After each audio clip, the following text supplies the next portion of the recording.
Paano po kung maibibigay ko sa inyo yung verse, Mr. Speaker, Your Honor, na sinasabi na malaya lamang ang isang nag-asawa at mapuputol lamang yung bond of marriage kapag patay na ang isa sa kanila. What if I am able to show you a particular biblical phrase? Will you withdraw your sponsorship, Mr. Speaker, Your Honor? Show it now. What is the answer, Mr. Speaker?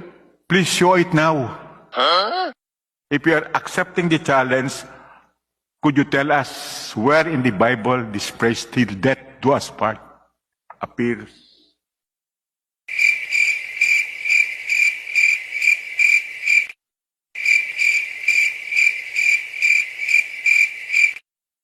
One eternity later. Let's go back to the challenge, Mr. Speaker. The sponsor, Mr. Speaker, be gracious enough to give me a little time because wala po palang internet dito sa loob. Kasi po yung aking notes nandun sa aking planner, nandun sa opisina ko, pakukuha ko lang sana.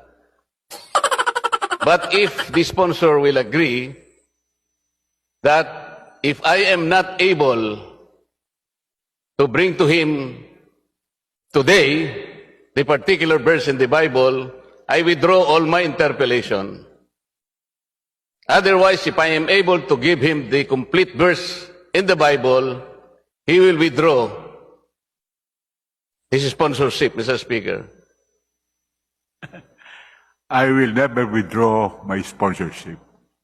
And I am certain the distinguished gentleman cannot show any phrase in the Bible quoting till death do us part.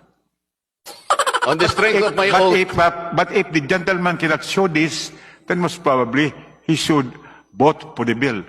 I want to make sure, Mr. Speaker, nandun po sa planner ko kasi sinulat ko na po kaninang umaga eh.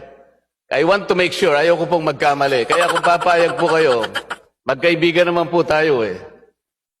Bigyan nyo lang po ako ng ilang minuto para makuha ko po yung aking plano. Mr. Speaker. He can get that. It should not be counted against my time.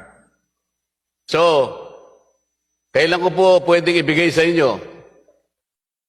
Nasaan po yung planner ninyo? Mr. Speaker, may I terminate my interpellation for a while until I was able to get my planner?